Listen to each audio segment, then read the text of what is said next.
Son rapti ple pour me donne to me photo ni vive o ni wiwe okuno miton tome jolo jetedie do mele poto ayiron lo ple pour me watu todo boto pipon boto be nuke jiwe yewe a promis pour cette époque. Dokpa eton na we nu miton. Et nos yeux et nos cœurs, Bon nous il les a ouverts. miton le podo aika miton le po yin hunhun na mini do sogan mo. Bona do sogan yi. Quelle grâce Jomio tedie. de ce que nous pouvons croire. Do mi sogan yisi dide. Et Owe wiwele dodo. 86, De cela a été rihiado to samu. Kanwe tiro po. Dieu puisse Indi exaucer dokia ma prière. do chiwe we ni se o deshe. J'ai, durant toutes ces années, Na okwe ekele po ma part, uwe vous mbasi savez, par la grâce de Dieu, nuhe ni asonche. depuis plus de 70 ans, Ekobasi okwe kande je suis ban. dans le royaume de Dieu. Uwe nti to ahodu ta Dieu tome. Et depuis 68 ans, Ebasi pendant 68 ans, j'ai prêché la parole de Dieu. okwe Dans kande les derniers 55 ans, ko aton no ku aton. je suis Uwe allé nto prier ho Dieu ton la. Ebasi okwe kande afoton. Uwe no yi. Akota de me bio deme, oto de me bio deme. pour prêcher la sainte Agbebede ji bio, agbebede vomen. Na do la oho wakwe jiwe yewiton. comme hier Dide to so. du frère Branham, Novisunu Branham. nous l'avons mentionné. Me dohuiton. L'ange de l'Éternel, Angel yo kuluno ton donne nugbo do. si lors du premier signe, E to ohia titan lo wenu yema yiseya. le deuxième signe, Ohia awitolo si wenu yina yise. t'a envoyé Do okuno we do we klan. Bo chiwe yewe à confirmer la parole e gen ohuiton wa chicheme. que dans le ministère de notre Seigneur, Kele dide te to division wiwa okuno miton tome. Nukunto no reye jile monu. Splibo no le tite. Toku no le senu nye. Muyi nukunche bo monu ekele de ekele wa chichemedo. confirme pas l'homme. Jiwe yewe matano La parole ren beto wa chicheme shiba oho eton we eno ren wa chicheme. Beto enelo oho enelo reye la bo ren wa chicheme. j'ai reçu Egbe beaucoup d'appels téléphoniques. yi ekenyi oyelo téléphone ton susu. L'Australie, Ema ojokpon mowe mele yilo son Australie son ayiron lo peteme. de la République démocratique du Et Congo. que son Congo. Alors que le frère me disait, Wadena novile to didonami. tes prédications, Yawe rotoele maintenant, di les mercredis, les samedis, uwe mino et se les to dimanches sont mercredi, samedi au segbele chez nous uwe mino ho. par la télévision et la radio. Bo télévision poto radio po weno to mima Ou bien transmis. to ekenyi toho miton le pome.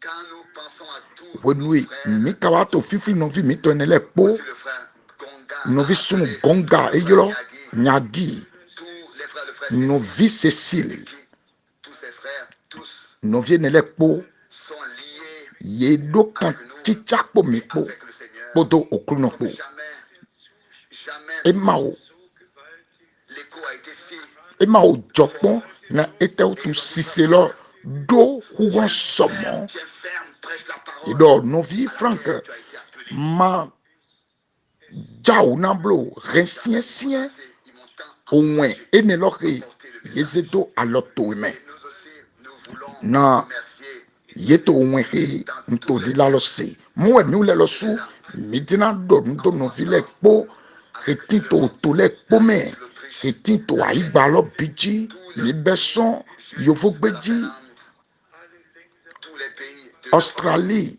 Finlande oto yovo gbeji ton le po Mon novie yi lo son oto betinto aigbaji le po na mi me po mi ni donano to ni okuno Et comme tome hier, bo to so nous l'avons déjà mentionné, miko do hueton de Matthieu, do Matiu otakunu kwene bien-aimés frères et sœurs, novi yi wana sunu yonu quelle grâce! jomio tedie Et Dieu le Seigneur okuno puisse jipwe bénir yewe encore aujourd'hui ehe tous les traducteurs qui sont ici ni dona novi heto et tous be tun mele po hetinto fi podo yewu hetinto aussi le frère Enkel file Zebon, po le novi frère sunu Jean Lambert, Etienne novi sunu Jean le frère Lambert Nerville Pacheco, novi sunu qui puisse Nerville voir Pacheco mede pepe Ernst Schreiber, novi sunu Israel ces traducteurs, tous les yewu traducteurs, he que no Dieu le tume Seigneur be ne le les po bénisse jiwe yewe okunu ni dona yo me de la po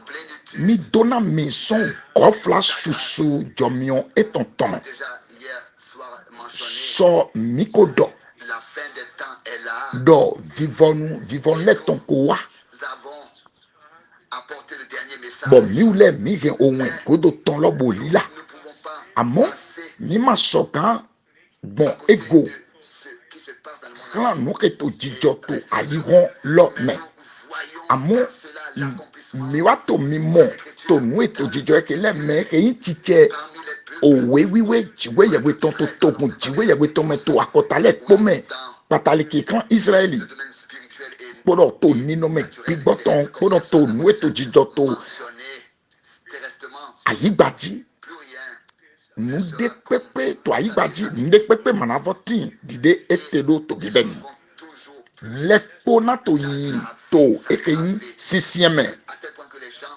nlẹ́kpó náà bọ́ tó sísìn déjì demandaient kakabọ̀ gbẹtọ́lẹ̀ lọ́sùn náà bá tẹ̀ bíbí ọ̀dọ̀ vivọnu níwá ògbẹ́nivọ̀ ce qui viendra sur l'humanité. bọ̀ enekoto nu náà wá jẹ àyíwọ̀n jí lẹ́kpó náà rẹ̀ vivọnu wá. Que cela a lieu, que ce soit le changement climatique, nu ètò jíjọ dín èké yin dìdí ọ̀sálẹ̀ tán yóò zòhe wá kpọdọ̀ àwùtú ètò wíwá dílẹ̀ espoir, personne ne sait èké yin comment les choses doivent continuer. gbọ́dọ̀gbọ́dọ̀ Ils n'ont pas de réelle o solution. bí ọ̀pẹ̀tọ́lẹ̀ kpọmẹ mẹlẹ́ màá bọ́ yóò nu ètò jíjọba àmọ́ léwulẹ̀ mi dọ̀nù tó kú nọ Combien de fois ici, ẹ̀yin mi pọ́n xlá 100 personnes, 900 tó personnes, okò susu godo gbẹtọ fẹnẹ kanwe ko gbẹtọ fẹnẹ wẹnu kpli tó fi na okò susu 74, ça a été la sọn consécration okò de fọtọ fẹnẹ kẹnẹ cette maison de Dieu. wíẹnẹ 46 ans sont venus.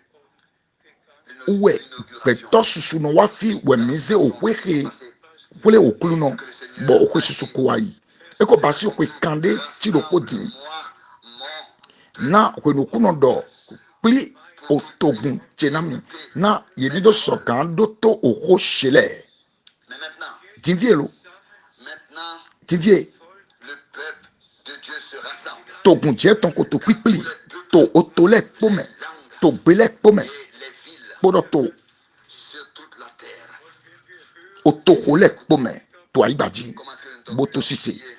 nawẹ nọvi mi tán docteur Mbiye wà tó didokia mi dé jiwe yewe Ouvre des portes. wà tó òhun lẹ hun Cœur. bọ àyíká lẹ tó hun hun Il n'y a rien, il n'y a pas idọ d'autoroute, il n'y a pas tokodele tí bọ alikoma bíọ yé mẹ praticable. C'est là alikoma bíọ toko yi nílẹ mẹ sigba d'être atteint. pẹtọlẹ yé pego bọ òkò jiwe yewe tán wà jẹ yé de Dans la brousse. tó zunkan lẹmẹ yìí wà tó òkò jẹ tán se tó wé hẹnu di Pour cela aussi, náà ní tán wutu jiwe yẹ pé pris soin. ètò nukun pé Hier soir, ètòǹgò sọgbẹjà yìí mi se parler de Matthieu. mi dọ̀kọ́ do Matiu otakonukun ẹ̀nẹ̀ Nous avons insisté bọ̀ mi dọ̀kọ́ que dọ̀ tout doit être ordonné dọ̀ à nulẹ̀ sa kpó place, dona nọ tẹ̀yẹ tọ̀mẹ̀ où c'est à sa place d'être dans le contexte. bona tinto nini wenu ehe Est écrit au verset o wefọ enẹlẹ nyi que le Seigneur, kikanto na en kikanto comme l'éclair, reviendra. afọ kwato nous quoi we tolome do de nous serons donc enlevés. o C'est peut-être ringo no un ze clin d'œil. mo we mine zize to nukun kwikwe do pome yido ringo de ze plaun Nous serons auprès du Seigneur. plaun lo umewe mine zize te bonatin to okuno de Nous avons aussi lu kodo to wa lo do polome mi vokia verset 28, afọ kwato nous quoi ton ensuite au verset kodo 29. afọ kwato nous quoi ne tome La grande ehe kumpla tribulation qui viendra. awufie sa da oke na wa ayigonji Aussitôt après, au verset 30. Alors, bo si ene godo le trolo Fils paraîtra afọ gbantono to didodo okia ovisun gbeto ton na swa okia to se lamenteront olon aga bo sur la terre. Et bien, nos frères et sœurs, meke no aigba dile c'est po exactement na comme ça que cela va arriver. dawa Et quand mo encore je pepepe pense we na yin jijodo à ce que gwenu mwa les fin frères, nuke novile ceux qui font que se référer à Frère Branham, yeke mais noto jamais aux didodo Saintes Écritures. ye yi onwe branam ton se bomanka no kia nu son wiwiwe le me ha son okwe susu enele me eke basi 1963, azan le signe kwa du Fils ton de nu kwa l'homme ton to a apparu au osun ciel aweto et se réfère à okwe cette nuée foton fene a apparu kene dans laquelle oya ton to le me est enveloppé. ido okia ovi sunu Et la photo jiwe ya ton ko so okia bo ye kono ze photo enelo sur donc la pierre photo enelo sur la tombe de Frère Branham. ehe angeli awe so okia to akplokplo dotin ton lo me yewa ze photo Avec la eke nuée, ils l'ont mis sur yewa la ze photo pierre eke boa ze tedo eke yin de la tombe. yodo Ils ont écrit yodo no visunu branam voilà ton le signe du Fils de l'homme qui a apparu. ye tede go do okia e do kia do On le voit. Mais ils ont o pas terminé visunu à gbeto écrire. ton ko so awukia ko wa lo die amo Se lamenteront eyi kikan do wenu okia ene na so awukia des choses qui vont encore venir. akọtalẹ kpo ògbélẹ kpo wẹna dawa wẹna sevive yẹlẹ mọnọdọ ene sigba yẹnu de Vous savez, okogo lẹsọn ehenyi doit être reposé sur deux ou trois témoins. nini yetọn lẹmẹ nulẹ kpo kadọna tindo kunde tọ awi atọn Que ce soit dans Matthieu, nikodo to sọ dọ matthew otakonukwene que ce soit dans Marc, malku ota awi atọn mẹ que ce soit dans Luc, luko otako nukuno kpọmẹ. trois fois cela est redonné. Platon où est ye goro ene lo do to okuno do À ses disciples, e do na devie ton le do Sehet euch vor, dass euch niemand irre führe. faites attention, prenez garde. mi ho mi de le mi cho mi de mi pa mi de go C'est le titre principal. mi bo pon C'est ce que le Seigneur e do a dit sur le temps de foi, oklo sur la fin des temps. oklo me bible na wa to wenu odo ton Jésus-Christ. Et nkpla e ke nko lile wa Jesu Kristo temps de la grande tribulation. mo Et sur ce qui va suivre nu ke na après la wa grande to e ke tribulation. yin Que personne ne vous séduise. Le titre ko lile wa principal okuno ton sur au fie sa da ole ton ye do me de ni ma ble mi dublo ye do mi ho mi de mi cho mi de me de ni ma wa klo mi blo beaucoup, na plusieurs viendront. me susu na wa to nyi se glo e ma na to nyi se me amo to nyi se glo ni me po enyu e Il est parlé du figuier. ni me po enyu wenu na ye do kodo o figi tin lo Est-ce que le go Seigneur e fo do kodo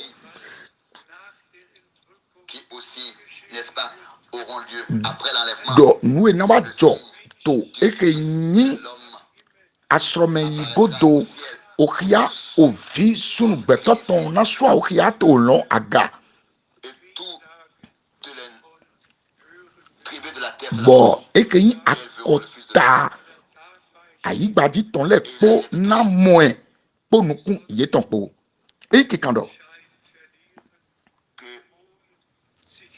la lune se transformera, se s'obscurcira et okwesivo na La lumière du soleil. wa Donc, oui, le soleil se transformera dosinflu ensemble. bo Et le soleil osuna wa s'obscurera et la lune se ni transformera ensemble. Et fifio que le di jour du Seigneur arrive, mais avant l'arrivée de ce jour, afi il a promis amo nous envoyer jenukona azan okunoton edo emina zeklan mi yewega eli retournera bo le cœur enawa ren des enfants ovi de Dieu. enawa ren ka ovi le ton yise ovi le ton le ko ayi o yise oto ye ton le ton de dide ekotedo to bibenu mowe eimbi basido to division wiwa Le cœur des pères de l'Ancien Testament. Johann Baptiste ton wenu bo ekenyi ayika otole ton ni lile kowa ovile de mowe no ekele nayi dokpon poto jiwe ya wipo Tout doit être ramené bo nu le kpo à ce que nos na pères ni ont enseigné, gegen le ko wa nu ke uto mi ton le ye kpon bo basi dokpon ye ton to bibenu et nous avons la vue totale bon mi wa tindo ekeyi nu mi mo reze do ekeyi tito wengan jiwe yewe mi tonton ji mi gbo mi ni do e bien-aimés mi wa na et ibe sœurs, sunu yonu que ce message divin, do ce onwe message jiwe yewe biblique, ton eke cet onwe évangile valable bibeli ton également eke wen dagbe akolu ta tegbe ton lo e na yin zize klan di kunu dide e we na yin lila di kunu dide Maintenant, encore une chose, mi gbo ma do ndokpo pour que tous puissent comprendre ma douleur. na mele kponi do monokunu je vive si se chego me de pepe matin to ayigba eke ji eke se vive rumi eke kumpla onuplon me ago lalo ton reye Dans to lesquels frère Branham lila eke me novisunu branamu uwe yenu inu kombono do novisunu branamu wedo novisunu branamu wedo une telle douleur mwato vive se euh, la dernière prédication de ses faux frères. moe dokpoto mawo dido Pendant nukplometo lalo no enele tome eto dido to okweta tinta akuntome ekeme Paul to dido Jean était, joka lo sutin to je eme pense, l'apôtre Jean, apostoli Johan etinto oso pati o okudokpo patmos tonji il a reçu toute la révélation. ewe bi kundokia lo Et bi ils prétendent que parce qu'il est écrit, bo ye wa lo nile do na eti kan do to ya we tokoro ti le tome chapitre 11, o ta urokpo Paul, fike Paul aux croyants, aux vrais croyants, dit, to dido na yise no nugbole do j'ai nye fiancé à un unye seul mi do homme, base c'est-à-dire à Christ. asi honton na Christi Et je pense que tel que le serpent a séduit nto Ève, vive se boa monokunu jago kede dide autant soyez wai séduits klo par le malin. wai klo eva Pensez à majodo cela. milosu mini wanyi kiklo dogbon eke yin Sous une mauvaise influence. menya kan lo ton dali blo majolo do mini tinto nukun vivant gbigble de glo Paul disait autrefois, ye wato didodo nue Paul to didodo wene mu do asivu Christon a été fiancé eke avec l'époux Christ. yeze do te na En 1900, asi honton Christon to okwe foton fene lors de l'ouverture kene des sceaux, wiaton wenu yeto okia donu shian wele gundo kia il frappe des mains. do nwene le poko wa Crie titem Alléluia à cause du mariage. bo Il y a tin eu sur terre. ye wa to didodo mo On peut alo wiwule ne lo ko wa to se ayigbaji lamenter devant le Seigneur. mijale nwene le na remi bo mina via vito kuno nuko nwene Me touche. e swalom Parce que des gens ont perdu leur sens. na petole lili dagbe ye Jamais rempu eu la vue d'ensemble sur les ye choses ma jusqu'aujourd'hui. tindo nukunu mo je nungo De la même manière, blebu avec owe wiwe le ton ce sujet-là que le Seigneur, podo okota ene lo ke okuno lo suto didodo le trône okuno wenyi des sceaux, lengbovu descendu, do uwe revendique ni lengbovu bo jete son òfin lọ jí bo wá tó tous ses frères. bíbíọ mẹfìlígọ lẹkpọ Unique fois, minọvi mi mi mẹkpọ madonna mi mẹkpọ mi yíya òsọkìá ọta ẹnẹ les autres chapitres. òsọkìá ọta àtọ gbọdọ lẹkpọ lẹkpọ òfin jìwé yẹpẹ tán òfin jìwé yẹpẹ tán Du Dieu Tout-Puissant. jìwé yẹpẹ kúkú nọ tán Ensuite, l'un était assis sur le trône. yé dọ Les 24 lẹgbọvu lọ sí àyín tó et les 4 òfin ètò jí bọ mẹkọ konukun ẹnẹlẹ milieu gbọdọ nùtògbẹ ẹnẹlẹ títò òfin lọnù kan ẹlẹtọ òfin lọ àmọ́ tó òfin lọnù kan tó òfin jọmiọtọnu kan mi pọn en photo. nvọzeke wà nù kan mi tán Puisse voir na mi mẹkpọ mi ní pọn fògbìngbọn retí tó ẹmẹ òfin wẹ jìwé yẹpẹ tán et je le répète encore une òfin wẹ les 24 vieillards migbọmadọ konukun ẹnẹlẹ mẹkọ konukun ẹnẹlẹ êtres vivants gbọdọ nùtògbẹ ẹnẹlẹ autour du trône.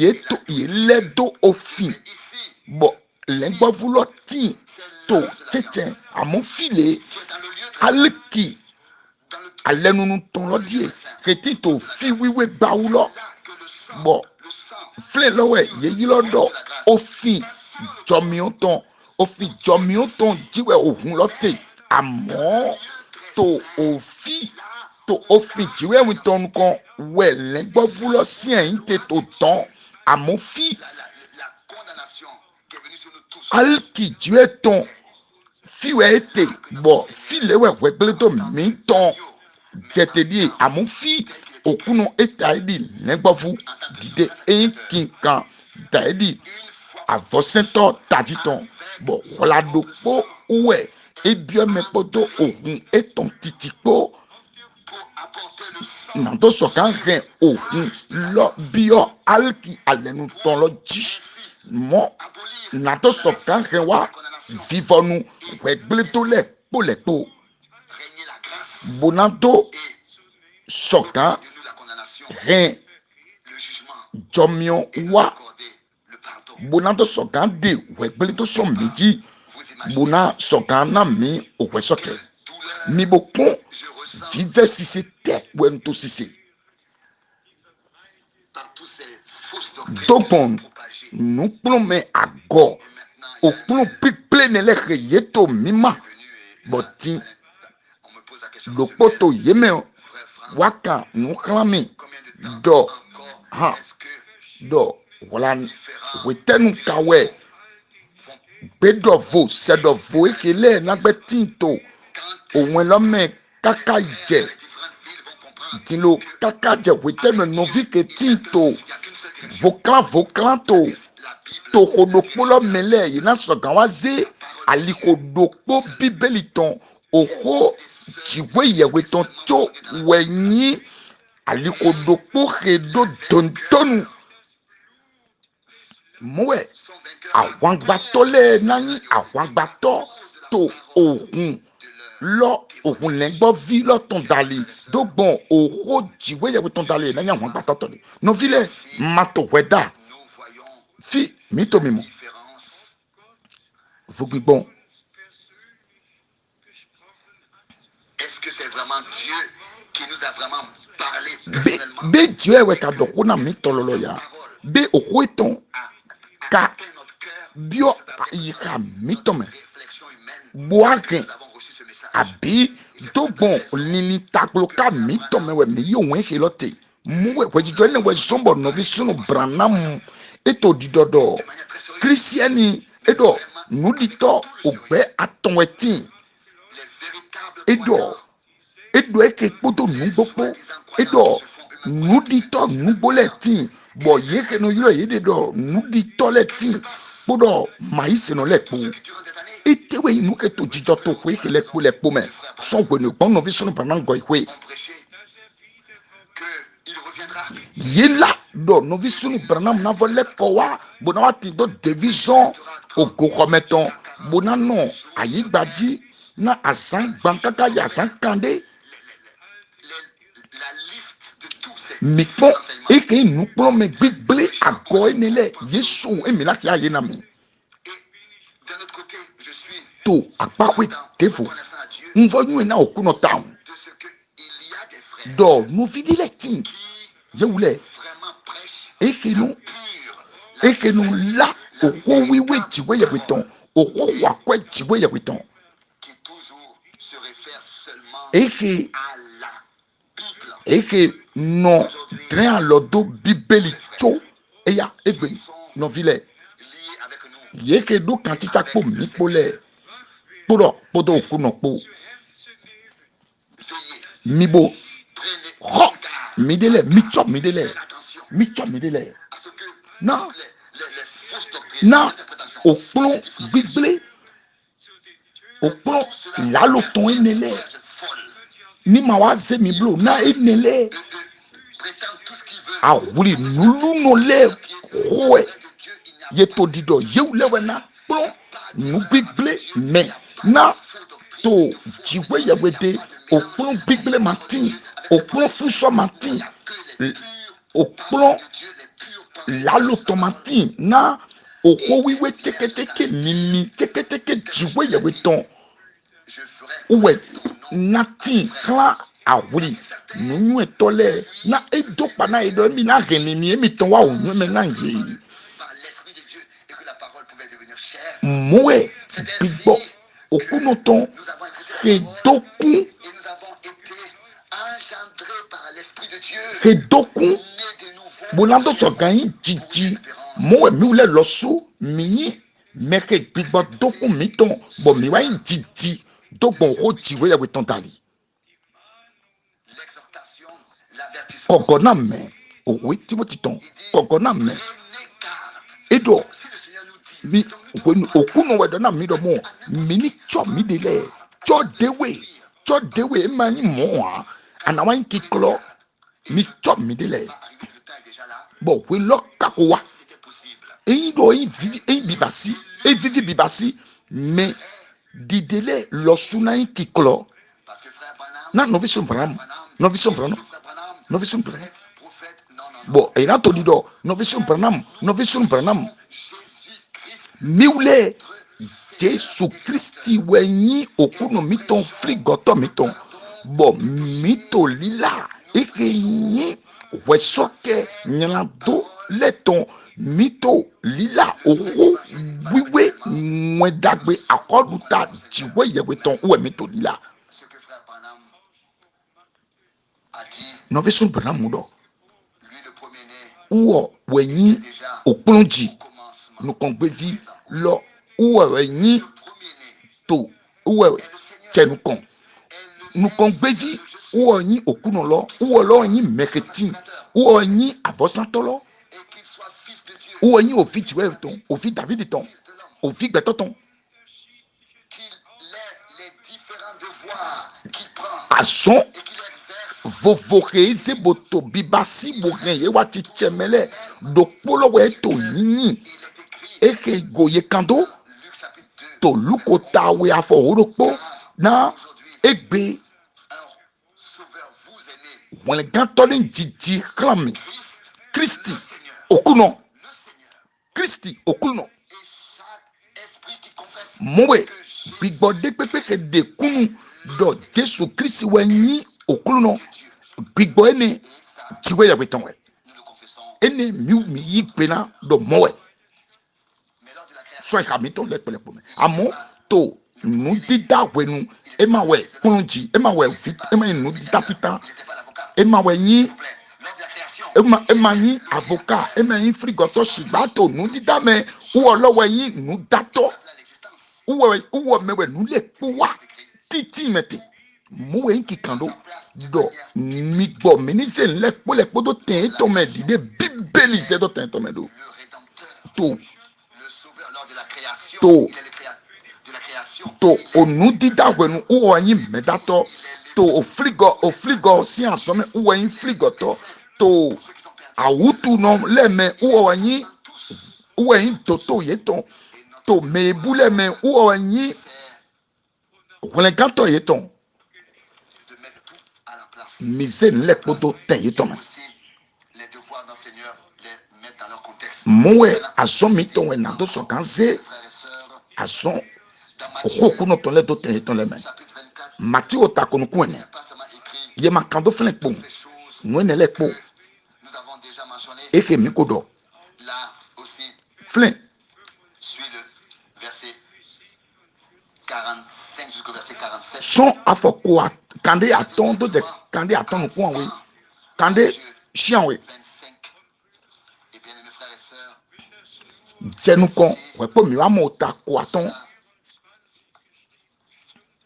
était seulement écrit dans Matthieu 24. ye kan dindo ye kan do owe matuton ta kono kwene chome mi so kan do ho amo Si einen 19.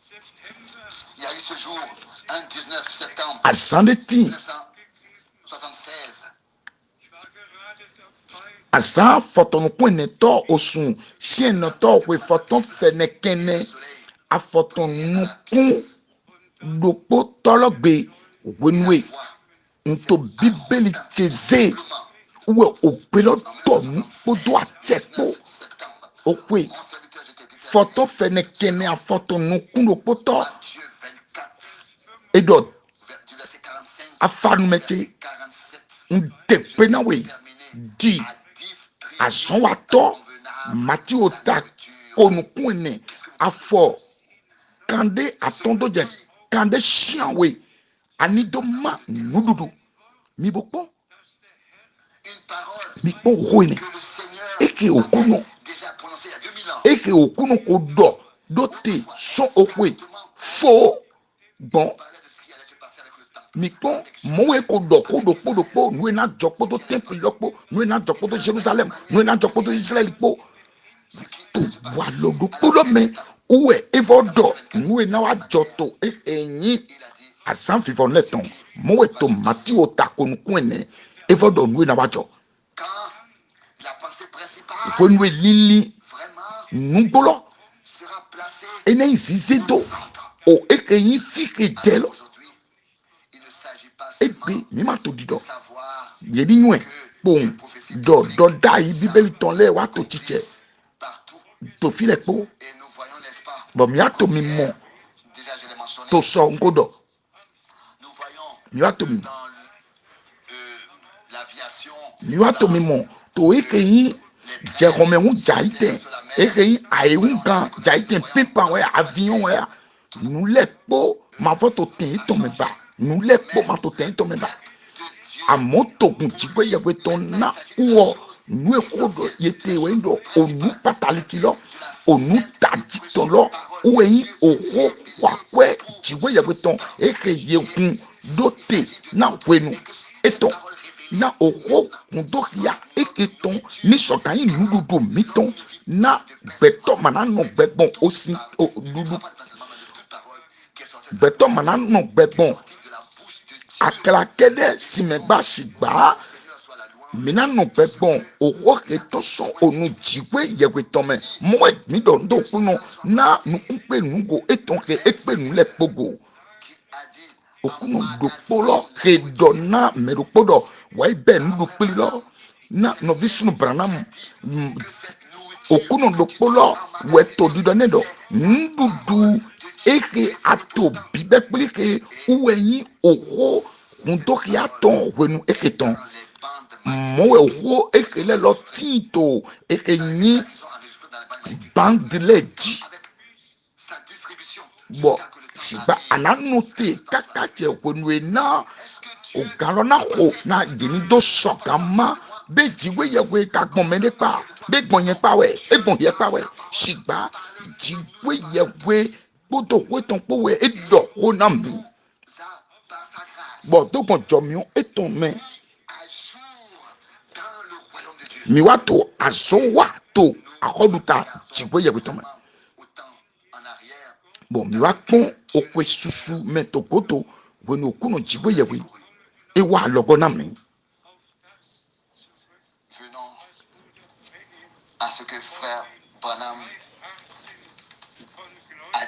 mi bole ko mini wa nuke noviso banam dodo ogbe aton yi se no le ton di Le chapitre 6, owe ebruton ota chirokpo beso afọ wi aton je me suis noté les versets. nwa kan Jusqu'au verset son afọ wi aton kaka to ja foton nu kun aton mi sokan hia ye disons seulement mina hia cho eke ebru ota chirokpo afọ wi aton 13.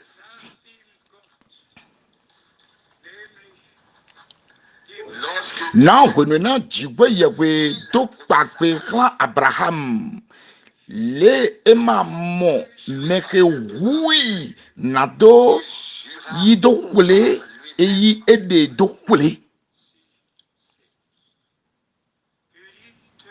bien-aimé, mi wana yi novi su novi yon autrefois, jenukon Dieu le Seigneur okuno jigwe yegwe avait parlé à Abraham. edoko na Abraham egbe C'est à toi Yeah. qu'il a fait des promesses. yewe C'est à edo toi, c'est à nous. okpale na nye miule we edo pa na okodo kpolo ke ezan Adressé à bodo Abraham, ce que Dieu dokpa lui na avait dit Abraham est valable aussi pour nous. dokpolo we edo akwekiko na miule to egbe mo mi tro mo mi na mo ku jago ni e Nous pouvons jurer jigwe yegwe par grand que lui, matindo mede ke hui sur ce qu'il nous a wayi promis, ede il a dokpele juré par lui-même. e wayi ede dokpele yi ede dokpele Même chose pour nous aujourd'hui. ndokpolo we yina mi egbe D'Abraham et aussi d'Isaac. mukedewe so Abraham wa Isaac On peut di dire que Isaac était un Paul fils de do promesse. Isaac wenyi ovi kpagbeton Il dit, vous, mes bien-aimés, edo mi wana chemi vous êtes miule comme Isaac, mi di Isaac enfant de la promesse. ovi kpagbeton Oh, si nous puissions à chaque fois eido dire à l'insistant mi sogan do wele kponu bona do de la promesse. do kpagbe Notre Seigneur, en tant que Rédempteur, okuno mi ton di frigoto avant même la fondation du jenu monde, kona dida iwonton était déterminé e ko magbe à nous racheter, na do fli mi à go nous sauver, na do wele mi et nous bo mi wule étions aussi mi avant wule même la fondation mi du ko monde. tin jenu kona dida iwonton mi magbe na do sogan yin De la wele même manière, to wala do polo me nous étions meeting aussi déterminés mi meke magbe dans ce temps to wekenu à ne pas être dans ce groupe. mana Ceux qui se disent do atinto croyants ogbe enele keno yulo yedele do yiseno yiseno incroyance. bo anyi ma yiseno leme Tout en se disant croyants, amo mais mi wa tito ogbe enele ke yin nu di tole me bo na wa to todo bo na to déterminés pour ce oko pagbeton ke yi aussi agir. ma na kwenu mito mowe jiwe lo suna wa sombo na gen kwe kele che mowe Paul to dido di Isaac mi ule we yin ovi pagbeton Ensuite, dans 2 Corinthiens chapitre 1, mowe to we awe to kente le tome otatita edo pagbeje ton le po sont en Christ we Jésus. tinto Christ Jesu me De Dieu. Et ainsi soit-il de Dieu. edo uwo lo we yin ami Est-ce que Dieu peut retirer ce qu'il a promis? be jiwe ye we na do pa ne tombo na va de sewe be je na do ndebo bibati na glowe Isaïe, di Isaiah chapitre 21, Isaiah verset 11 otakonukuno po et 12. afọ woro po do je wiawe Qu'est-ce qui est écrit là? ete ye kando flen Wie spät ist in der Nacht Quelle heure il est dans la nuit? Vers nukoto sentinelle. nawe ozante es ist noch Nacht. Isaïe 21. Isaiah otakonukuno po afọ woro po Sentinelle, que dis-tu de la nuit? nukoto nawe ozante Sentinelle répond. nukoto lo sodomo Si vous voulez aito interroger, ringonja avertissez-vous. ozansoto kukuga Des sentinelles eyi mina kambio mibo kambio milego miwa un avertissement clair. yedo ehe Sentinelle, en tant que avasisie he na miwe he na wana mi avase to wenu koto ton le o nukoto o medide chiwe ya weton que dis-tu de la nuit? etewe adoto o sango C'est encore la nuit. o san Matin, o san afonu déjà, est en train d'arriver. Si vous voulez savoir plus, Afonja. venez, amo écoutez. emi dina munukuru jago miwa bolego milevojo milego Dieu nous a convertis. na Il a toujours jiwe yewe ko remi lego bona do nde na mi tanta matin glorieux arrive. bo minwe do afonu kigonoton deja mo osama na voku pede pojaide manavo wa pede osama na voku pon pede chomio tedie Bien-aimés frères et sœurs, mi wana si ici il est écrit sunu dans yon Colossiens to au verset 13 ebru otatiro po afọ wiaton ikikando que Dieu fit la kwenu promesse ejigwe yegwe do pana Abraham godo plus grand que lui. mamo mede na do kule mamo mede hui na do kule ewa kule dogbon ede dali Me fit la promesse jigwe yegwe sia lo daga bo kule mowe edo pana nyelo sudo mowe kande je kande ji adonado kande ji no nuwe jigwe yegwe dona odona wa chicheme bo sera sans ride et asivu kristo nati mati diko mati oblo to eke yin legbo bulo nukan eke yin kikla do bon ohun legbo buton loton dali eke yelewe bon ohun legbo bulo ton bo yin kikla do bon oho jiwe yegbe ton dali jiwe yegbe wa kwele bon ede losun dali notre Seigneur, elle sera préparée. mowe asivu okuno mitoton na son bo mi yise Pas notre vouloir. do emanyi ojiro miton Parce que c'est pas celui qui court et qui emanyi meketo jolo eme mekejolo kabi meketo wezundo que tous les autres, mima nkpɔnfo na medele de la même manière des hommes, gbɛtɔ do kpolo mi kpo ye kpo mi nyi mais disons mima gbɔnfo na ye amɔ mi gbɔ mi nifɔ do ɛ les vrais croyants nuditɔ dagbelɛ à qui nugbolɛ yeyin gbɛtɔ de lɛ eke dziwe yɛwe nɔdɔko na do gbɔn oxo etɔn mɛ dide dɔko na abrahamu do gbɔn okpagbe etɔn lɛ mɛ gbɔn oxo etɔn mɛ maintenant, avec esprit humble mo et cœur koto brisé, gbigbɔ disons vlɛkɛsɛ kpoto ayika gbigbakpo ni wa to dudu na nɔvi lɛ kpo dɔ. ont leurs propres enseignements. yewu ketin do nukplɔ mɛ yetɔn titi lɛ boto mima okplɔ lalotɔn okplɔ agɔ to bo mima gbɔn Trouble le ayi wɔn lɔ bimɛ boto tɔgun tiɛtɔn wulu enseignement. boto nukplɔ mɛ lalotɔn lɛ kpo mi gbɔ ma dɔ yɛ na mi mɛ kpo asivu lɛngbɔvulɔtɔ mana yi gbena Accepte ce que notre Seigneur a dit asivu et le prend au sérieux. asivu okunɔtɔ nu okunɔmitɔ dɔ tso wɛ na tɛ alo yi bona yɔrɔ dɔ nudzɔnu uwe okunɔtɔ dɔ mi xɔ mi de lɛ mi tsɔ mi de lɛ na mɛ de ni mo aklɔ mi blo mɛ de ni mo ablɛ mi blo Sous mon nom, idɔ isusu yetɔ na wa to nyi se glɔ emana yi to nyi se mɛ dans tous les peuples, nɔvi lɛ to lɛ kpɔmɛ to akɔta lɛ kpɔmɛ revenir à la to parole. ogbe lɛ kpɔmɛ mi lɛ kɔ wa dziwe yɛwɛ di mi lɛ kɔ wa xɔ dziwe yɛwɛ tɔn kɔ mi gbɔ mi nifɔ gɔ ɛdɔ Dieu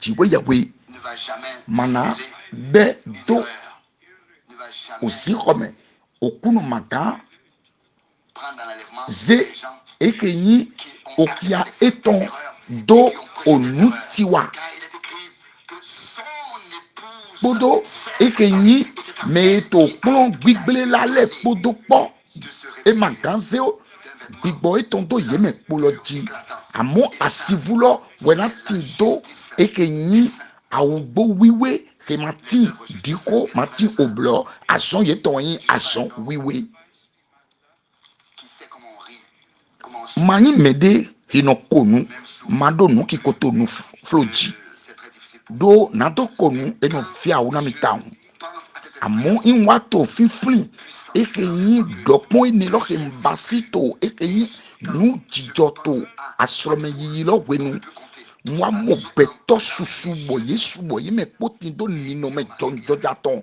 Un éclat bọ̀ yé mẹ̀ kpótì tó awugbó kètò kíkìlẹ̀ kètò wébowe pépépé bọ̀ awùyé tán lẹ̀ passé. tó wéwé pépépé C'était pur. yé mẹ̀ kpó wé yé wé. Une seule tâche. Ido, Sans eke yi sans ride. oyɔkui Nous serons dikotɔn do kpɔ matinto awugo etɔn lɛ bu mina ki mo pɛpɛpɛ dide bibe lɔ do mo emo koto nukun tsi lɛ kpo nawe na yi do nawe na dzɔ do wetɛnu wɛ wenue menanyi meke na wawasito oho etome minati to ekeyin ojuro pegan etome bomake aloye ekeyin nuplome lopo tata okloton laloton Dans 2 Timothée, mowe Paul to didoto we awe to Timothy tome we awe to Timothy ton la parole otaene edo la okolo ren venable ou pas, sien exhorte, wenu dagbe abi wenu nyalakan edo et apparaît, et edo woheme défend la vérité, car bo le temps vient. ti afundo tana nugbolo Les gens ne supportent na wenu de na wa bo betole manawa do malama ake aloyi nugbo bo bien-aimés frères et sœurs, novice noviyon nous le voyons accompli mi wa mo ko ne lo to chiche mi wa to nukun ido to no ne le mo nous voyons le troupeau mi wa mo des appelés à sortir ekeyin ogbe meke yeyi lodo yemi ton keye ko tia jenu kana dida e ton dans la foi yeke tindo reçu les promesses de Dieu yeke yi expérience personnelle okpagbe okunu ton le to yi seme et nous aussi nous pouvons entre Matthieu bo mi wule lo su 24 mi sogan vodo mati otakonu kwene verset 45 Afo. jusqu'au verset 47 kande aton do je verset 48 kande jusqu'au verset 51 chienwe bona tromflin bona ize entre 45 à 47 à 48 et 51 bona ize beson kande sianton Dieu apparaît et effectue son ministère. Il y a kaka je gban nukun do po mi pon afanume dagbelo godo wele jeza afanume dagbelo zekla godo edo afanume devonowa bonowa sota eke 48 à 51 eke afanume dagbelo wa basi mudeno ilu tegbe matio takonukun ene afọ kande aton do je sianwe bodo afọ kande sianton do je gbanukun do po Matthieu 24 verset 45 à 47 muwe okuno ainsi dit le Seigneur mowe okuno do dit le Seigneur nami kodo oto chede to tago eke kpowe okuno do nami do matiwu ota konukwene afọ kande atondo je kande sianwe we oto chele lido se muwe okuno do lewe okuno tonwe parole de Dieu et tous bon ceux qui contredisent meke prêchent to autre chose. taso Je voudrais leur o demander pedide eke qui a ason eke boto nu de vole la menu eto mi me bo eyibo ila òun eke lo to yovo gbeji Asia Africa to Thailand to Damas to Pakistan to Finland menu e to gbelo me bi menu e imelo ke okuno zekla do ni la hweke fitemite mi lo mi do na mi il faut qu'une fois echeti do ma do nu ke na me ile chigwe yewe maman fait grâce je basi jomion et a ouvert les portes de bokun ekeyin ohun ayigon lo ple bouton fitemite wonu mi to yi to mudabi to Abuja to Linde jusqu'à même kakawai en Corée Corée si to me et partout où c'est bodo fide pepe en Indonésie to Indonesia a apporté le message menwe imelo keze ohun lo gbon ayigon lo bime eya yiro mi bodo na mi do emi we wetenu tire yiro we wetenu eso ason lo we fite we ason te eso we wetenu wa yeyi lo we wetenu we ase o yoro lo wetenu ase gbe okuno to betole yewa tite bonoto ni do branam do si tu dis cela bo yenu sa branam do boto to kun tie ton wulu Branham m'a dit mi bodo to nwe no fi son branam do na mi ye Dieu que tu dois m'adresser nu du we de lo ke an beto se come parole promise o ho pa beton na wonu ke we Dieu enverra une fin na jiwe ye we na wa ze ku ve de klan ayi wonji à entendre sa parole amosi ota si anton afọ orokpo betole kpo na wa to wesun to na do ato oho je ton din be ndudu eke lo oho eke lo be peli je le dis ntodi do na peuple de Dieu na tokun dans ce temps we ye we to we eke nu ni ho ede ni cho ede Dieu n'a pas arrêté to branam goto je ma do alotena ason son ko nu branam bi o pe goto je ma do ason ton ti le retour à la maison de son ko nu no fi son branam bi ko pe le message ohun lo ohun wiwe jiwe ye we ton cheke mwendagbe wiwe ahodu ta jiwe ya weton eke lu ache kakadoi uwe tol ewe yin lila na kota lekpo ogbe lekpo bo nwa to fifli nwa to lile iro télévision namu radio namu uwe no to kweke lo la ema yin fito kede amo ema yin jama gbeji kede amo eke radio po télévision reto lila yegbe yi fo away bo mito lila.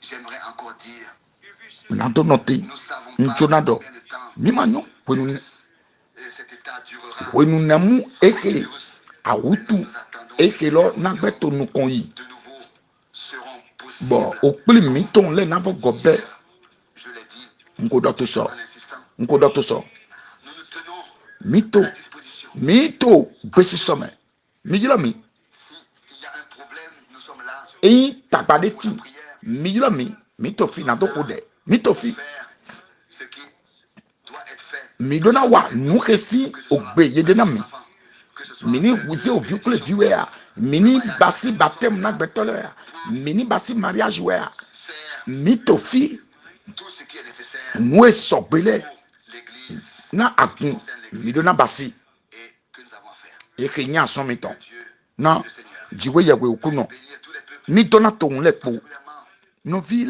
tous les frères, midona no vile pataliki et pensez à cela, nfli bien-aimés frères, no vion no visun vous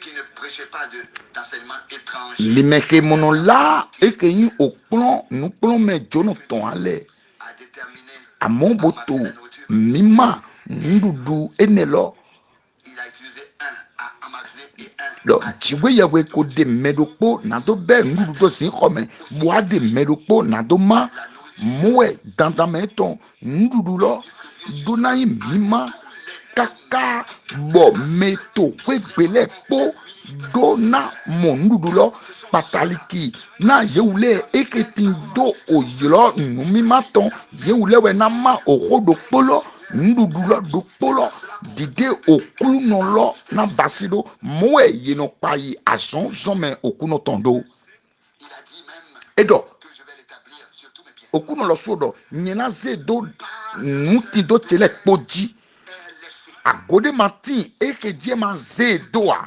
eze do nu kimpe nugo eton le kpoji eke le kpo tito de do te jiwe yawe ton hlan welega ton uwe eze do te Et ça, je le répète encore une fois, mi gbo ma vodo que Dieu na jiwe yawe puisse ramener et accorder sa grâce à tous ceux ni gen yeme kpo leko yeme ke janti nutiwa okpon gbigble leme na yemi ke qu'ils puissent tous yemi zialo yemi donner l'honneur yemi yigbe na do sogan lekowa que Dieu a dit, bona do sogan ke alo yi no ke jiwe yewe do qu'il a déterminé kan ho ton to we mi ton nu esin pa edo nu e magbe ton to we mi ton na wo ton we gigo encore aujourd'hui.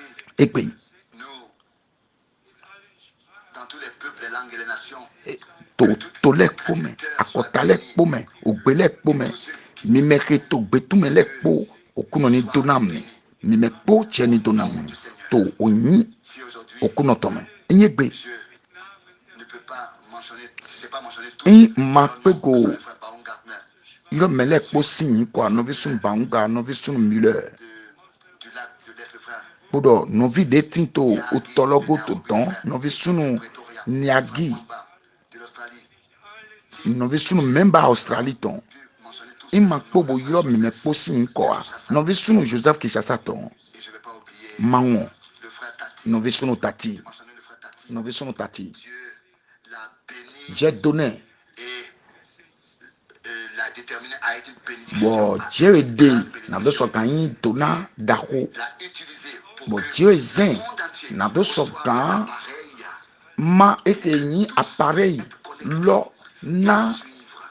mele kpo bona do so kan do kan ticha bodo mi kpo nko do ko ton to godo Et 12 appareils mi ko ma ont été achetés appareil enele enayi pour permettre à fene ela wiawe ouais mi ho bo mana no vile to Africa to Asia to file po na do go alo na ye ni do so tan chaka bo na do se oho est ici aujourd'hui. chiwe ya beton no vi sun tati to fi e so kan wa de kun weton À notre Dieu soit l'honneur na jiwe mi ton ye yi ni yeton de ce que le dernier message do ohun egodo ton lo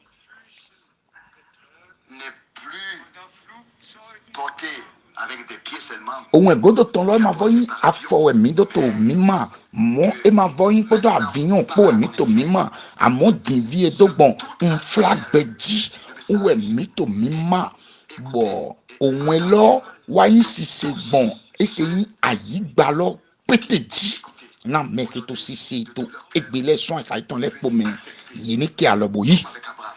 dide Abraham yido dide kitando Après que kwenu na Abraham, après que le Seigneur ait kwenu na donné les promesses à okuno Abraham, ko dopa na Abraham e wa zi alota ga bo kule bon ede moe na nye po ye po kwenu ye dopa le na mi pensez à cela. mi bo Le fi Seigneur, même okuno en ce qui concerne Matthieu 24, okuno lo suwe do personnellement, Matthew otakunu kwene je ne l'ai même pas su. nyemate payego ma payego kon pede Matthew otakunu kwene Pour moi, Matthieu 24, nanye Matthew otakunu kwene a awasi nile onu nyanyade na jole awutu badabadale j'avais jamais prêché nye teko do ma hodo nwene le jiwa appelé depuis 62. Mais son kwe faton fene c'est écrit avant Matthieu 25. kene awe nko to ma hwene do bo Matthew taku aton yedo asulo na wa Après, au verset 19 de l'agneau, bo asilo po ipo na bio oho aussi, nkwe alo wiwe ton lo me bo nduro do ma hwekele ni mima na mi to obudisi me mi bo pon eni go to okunu wa hundo ki Matthew ta konukune afọ kande atondo je kande sianwe mi bo bo mi me po mini sokan yise bo ki aloyido okuno do kuna mi trolo bo dopa etonle na mi o pa gbe godo ton je vais ido nyina yibone wule awo tende tonda inam bo nyina leko bo na wa ze mi klan deite e wo su e fo kule à tout cela, toutes ces promesses. enele po pagbe enele po e renwa kwikule me dogbon ede lo sudani bona ren pele po achiche Tout du Seigneur mo e kolila okuno ton sera une réalité divine. enayin nu jonu Un enseignement tigwe ye beton e manayin okpon chokere shibane dokpon he dokporopo mi ton na inukun do mo bo mi ke na poto gbele sont restés jusqu'à bona ti to gbe le retour du kaka Seigneur. je kolile ba okuno ton Changer mira de forme dion na mi et ensemble to nuku ko plan me bo okpome mina bio gigome mina isize bio gigome et nous irons à la rencontre bo mina yibone pe okulu no au verset 19 de l'agneau to ekeyin alo wule kunkwe ne gbo vulo ton kan qui prêche ces faux na enseignements mi me que po le mariage to n'a eu lieu depuis ekeyin sur cette terre. o plan gbigble ne plan mele do alo wiwele lo koyin bibasi son okwe faton fene kene Pardon au peuple de Dieu. aton megbon mi ya o le vojo bo ya leko bo jira nu gbigble mi to enele do mi ya o ze ekeyin saki podo ekeyin afipo bo ya o viavi bo dawa to kunu nukan bo leko son pon gbigble mi to enele godo mi gba mi ni ko de Nous te remercions. okunu chiwe ya kwekuru no mi do nu dowe na oho wiwe akwe gege ntwe Tu as parlé à chacun adokuna dokporopo mi ton personnellement. jedes Wort Chaque parole, oho dokporopo tu l'as adressée à chacun. adona merokporopo Et nous te remercions mi dokwe tonawe de ce que do nous croyons. mi yise Nous te croyons. mi yise to ye Tu nous as révélé ta parole et ta volonté. awon oho to na mi kporo ojuro to po unser Verständnis, Et que damit wir die Schrift tu as ouvert notre intelligence pour les Écritures. bo aba hun nu mi ton do owiwiwe le ji bo egbe Souviens-toi okuno flimi du sang Fli- sur la croix à Golgotha. fli ohun eke akondo oso Golgotha ton ji me wana okulu no Ceux qui se sont égarés. meke bule to nuti wal mele eyin do mo egbe ti to yeme eke yin towe yeke ke aloyi nu gbigble okun gbigble nele lalo si okun nele bo to yeme medele yin towe okun o kheye leko Au-dessus de tout ce que nous pourrons mi kodena yo mekpo et que tous puissent parvenir basiku kan ni miton na mi mekpo mini wa la connaissance lokpo yin yi seton kpodo onyoe ovisunu jiwe ya weton kpodo to wanyi me mini meke nayin puissance chichion to bon jomion po tonu sise po me na mi mekpo ni ayikado po ani don po tu puisses na faire la fin ani do sokan ton œuvre. to vivonu klita na son towe Selon mbiawe okulu no ta sainte et précieuse parole. to bon oko wiwe to etondali yelo su akodokpa Que de tous les peuples, do son les langues, otole kpome ogbele kpome tu appelleras à sortir. akotale kpome adomina julo bo ina ton abasi Prends soin toi-même, abasi Seigneur, okulu dinu bo apenukun que le dernier wa message penukun soit clair, nlogo na ohun egodo ton lo ni sogan lila martin diko ni taedi awiya akwe gegenu nibo yin lila kaka do imavomavo ti oho e awundo ki ami kodo nududu gbigboton ni kíkan do tavole ji na meke yin togun tiwe yewe ton meke yin towe yini sogan du bien-aimé Seigneur. yeni sogan du meyin wana okulu no yelo su ado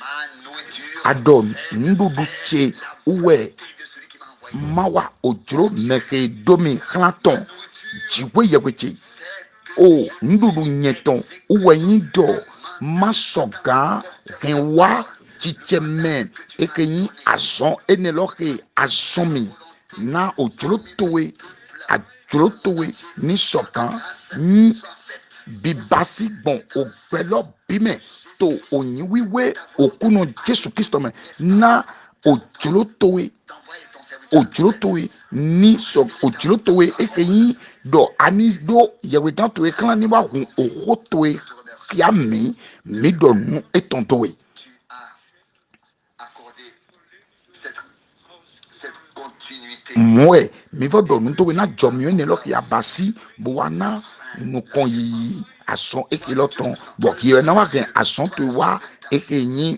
vivọnu yẹwẹ ntìwẹ yẹwẹ huhọnọ yẹwẹ ntìwẹ wẹ eke yin dodono jọkanu ota afọtọnukun awe afọ awe dojẹ atọn enemẹwẹ ògbẹ mavọ tìǹtì afọ atọn na yewu mẹkpo yìí ni yọ yẹ kìí tìwẹ yẹwẹ dokpo akanlọ gbọ́dọ̀ mẹnẹ eke adokran Jésù Kristi mẹyin wọn na okuno